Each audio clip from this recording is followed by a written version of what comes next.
Baik, di sini saya akan menjelaskan apa sih itu ergonomi.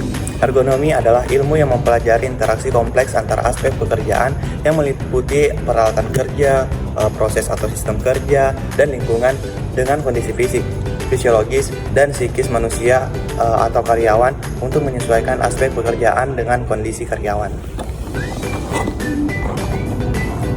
Baik, selanjutnya yaitu metode analisis. Metode analisis postur dan pergerakan kerja yang kami ambil itu yaitu berjenis REBA atau Rapid Entire Body Assessment. Dan jenis pekerjaan yang kita amati yaitu supir ekspedisi, dan untuk lokasinya itu ada di Indogrosir. Tepatnya di Jalan Modusila Andonobu, Kecamatan Poasia, Kota Kendari, Sulawesi Tenggara. Selanjutnya, analisis postur leher. Berdasarkan perhitungan sudut dari foto tersebut, posisi leher mendapatkan skor 2 karena membentuk sudut lebih dari 20 derajat, yaitu 90 derajat. Selanjutnya, analisis postur batang tubuh. Berdasarkan perhitungan sudut dari foto tersebut, posisi trunk atau batang tubuh mendapatkan skor 3 karena membentuk sudut dari 20 derajat sampai 60 derajat, yaitu 24 derajat. Selanjutnya, analisis postur kaki, di mana berdasarkan perhitungan sudut dari foto tersebut, posisi kaki mendapatkan skor 2 karena membentuk sudut lebih dari 60 derajat, yaitu 89 derajat. Di sini saya akan menjelaskan analisis postur tabel bagian A. Yang pertama itu leher. Leher skornya 2 karena di atas 20 derajat. Dan yang kedua itu batang tubuh dengan skor 3 karena di antara 20 sampai 60 derajat. Dan yang terakhir itu kaki dengan skor 2 karena di atas 60 derajat. Lalu ketiganya ditarik lurus dan menghasilkan angka 5. Lalu setelah ditahu berapa hasil akhir tabel A, lalu ditambah dengan beban. Bebannya yaitu 7 ton yang berarti dia berskor 2 karena di atas 22 lbs. Lalu ke tabel A dan skor beban ditambah dan menghasilkan nilai akhir yaitu 7. Sekarang saya akan menjelaskan analisis postur bagian lengan atas. Berdasarkan perhitungan sudut, posisi lengan atas mendapatkan skor 3 karena membentuk sudut 60 derajat.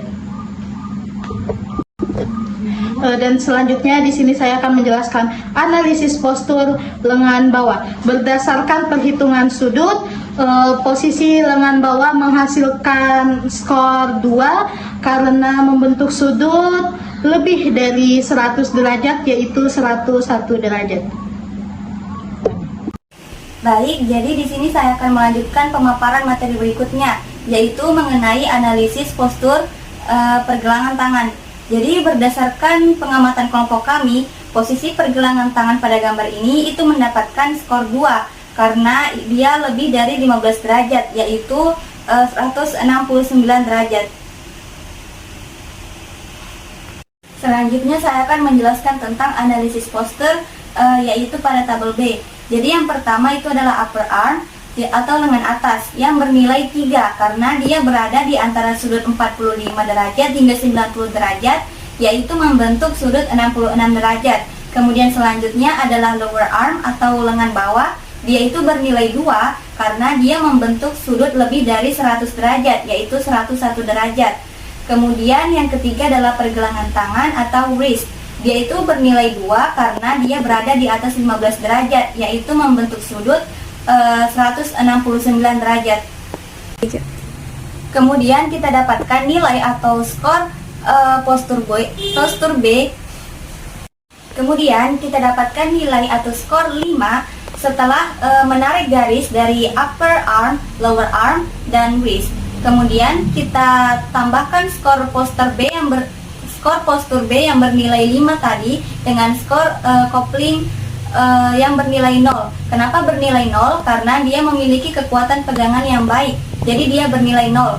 Kemudian skor postur B yang bernilai 5 kita tambahkan dengan skor coupling 0, maka dihasilkanlah skor postur yang bernilai skor B yang bernilai 5. Assalamualaikum warahmatullahi wabarakatuh. Saya Putri Patricia. Di sini saya akan menjelaskan analisis postur tubuh dengan metode Rapid Interbody Assessment atau REBA pada tabel C. Tabel C digunakan untuk menggabungkan skor A dan skor B untuk mendapatkan skor REBA. Diketahui grup A mendapatkan skor 7 dan grup B mendapatkan skor 5.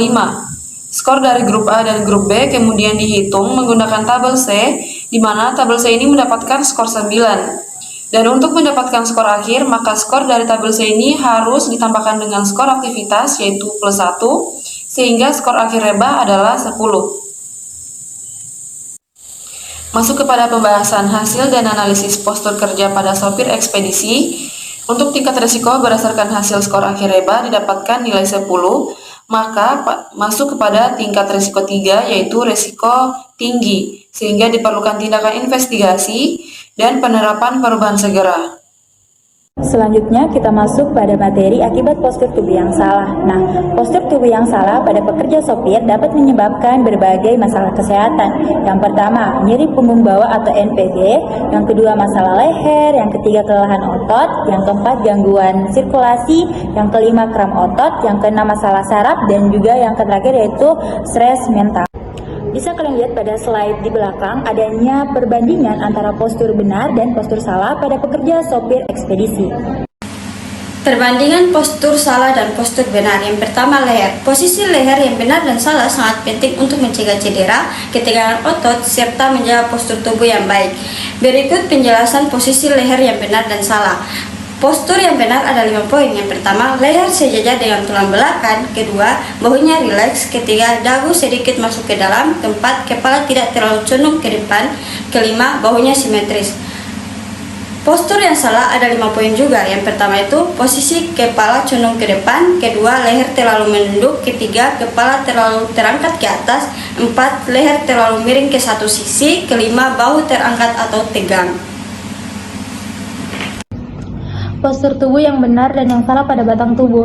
Posisi batang tubuh yang benar sangat penting untuk menjaga postur tubuh yang baik, mencegah nyeri punggung, serta meminimalkan risiko cedera otot dan tulang. Berikut penjelasan mengenai posisi batang tubuh yang benar dan yang salah. Yang pertama itu benar. Punggung lurus, bahu rileks, perut sedikit ditarik, pinggul sejajar, tulang panggul netral, dan yang terakhir duduk dengan penyangga punggung. Kemudian posisi tubuh yang salah. Yang pertama itu membungkuk, kedua hiperlordosis, yang ketiga melengkung ke belakang, keempat duduk terlalu ke depan atau terlalu ke belakang, dan yang terakhir mengangkat bahu ke atas. Kemudian posisi kaki. Posisi kaki yang benar sangat penting untuk menjaga keseimbangan postur tubuh yang baik dan mencegah cedera baik saat duduk, berdiri, atau berolahraga. Berikut penjelasan posisi kaki yang benar dan yang salah. Yang benar, yang pertama itu berat badan seimbang, 2 dagu mengarah ke atas, ketiga lutut tidak terlalu maju, dan yang keempat kaki rapat saat berdiri. Kemudian postur yang salah yaitu 1. Berdiri dengan satu kaki, 2. Kaki terlalu dekat dengan atau terlalu jauh, ketiga mengunci lutut, dan yang terakhir membungkuk dengan kaki tertekuk. Perbandingan postur salah dan postur benar pada bagian lengan atas. Posisi lengan atas yang benar sangat penting untuk menjaga postur tubuh yang baik dan menghindari cedera, terutama pada saat melakukan aktivitas sehari-hari seperti duduk, berdiri, bekerja, atau berolahraga. Berikut penjelasan posisi lengan atas yang benar dan yang salah. Postur yang benar ada 4 poin. Yang pertama, lengan dekat tubuh. Kedua, siku ditekukan. Ketiga, posisi bahu santai. Keempat, gerakan yang lembut. Postur yang salah ada 4 poin juga. Yang pertama, mengangkat bahu. Kedua, lengan terlalu jauh dari tubuh. Ketiga, siku terkunci. Dan yang terakhir yaitu posisi kaku. Lengan bawah. Posisi lengan bawah yang benar sangat penting untuk menjaga keseimbangan postur tubuh yang baik dan mencegah cedera baik saat duduk, berdiri, atau berolahraga. Berikut penjelasan posisi lengan bawah yang benar dan yang salah. Posisi lengan bawah yang benar, yang pertama lengan santai, yang kedua tangan pada tinggi yang tepat, yang ketiga dukungan yang baik, yang keempat jari lurus dan santai. Dan untuk posisi lengan bawah yang salah, yang pertama mengangkat bahu, yang kedua terlalu menggantung, ketiga posisi terlalu jauh dari tubuh, 4 tangan menekuk berlebihan. Pergelangan tangan. Posisi pergelangan tangan yang benar dan salah sering dibahas dalam konteks ergonomi, olahraga, dan aktivitas fisik. Berikut penjelasannya. Untuk posisi yang benar, yang pertama pergelangan tangan sejajar dengan lengan atau netral, yang kedua memegang setir dengan kedua tangan di posisi jam 9 dan jam 3. Yang ketiga genggaman yang rileks, yang keempat lengan sedikit menekuk, yang kelima menyesuaikan posisi duduk untuk menjaga pergelangan tangan sejajar dengan setir. Dan untuk yang salah, yang pertama pergelangan tangan terlalu ditekuk ke atas, yang kedua pergelangan tangan terlalu ditekuk ke bawah, yang ketiga memegang setir terlalu erat, yang keempat posisi pergelangan tangan terlalu jauh ke belakang setir, yang kelima memutar setir dengan satu tangan tanpa dukungan dari tangan lain. Pencegahan saat menyetir mobil. Yang pertama, pengaturan posisi duduk, memastikan posisi duduk nyaman dan ergonomis agar tidak cepat lelah dan dapat mengontrol kendaraan dengan baik. Yang kedua, menggunakan sabuk pengaman. Menggunakan sabuk pengaman adalah hal yang wajib dilakukan setiap kali berkendara. Sabuk pengaman akan melindungi pengemudi dan penumpang dari cedera serius jika terjadi kecelakaan. Yang ketiga, rutin memeriksa kendaraan. Kondisi kendaraan yang prima sangat penting untuk keselamatan berkendara. Periksa secara rutin kondisi ban, lampu, rem, oli, dan komponen lainnya. Selanjutnya, teknik mengemudi yang aman. Menguasai teknik mengemudi yang benar seperti cara belok, menyalip, dan parkir akan membuat perjalanan lebih aman dan nyaman. Yang kelima, istirahat secara berkala. Kelelahan saat berkendara dapat mengurangi konsentrasi dan meningkatkan risiko kecelakaan. Oleh karena itu, pentingnya untuk berhenti dan beristirahat secara berkala, terutama jika perjalanan jauh. Yang terakhir, kesehatan fisik dan mental. Kondisi fisik dan mental yang prima sangat berpengaruh terhadap kemampuan mengemudi. Pastikan Anda cukup tidur, makanan-makanan bergizi, dan menghindari konsumsi alkohol sebelum berkendara. Faktor-faktor ergonomi yang berhubungan dengan ketiga terhadap pekerjaan supir.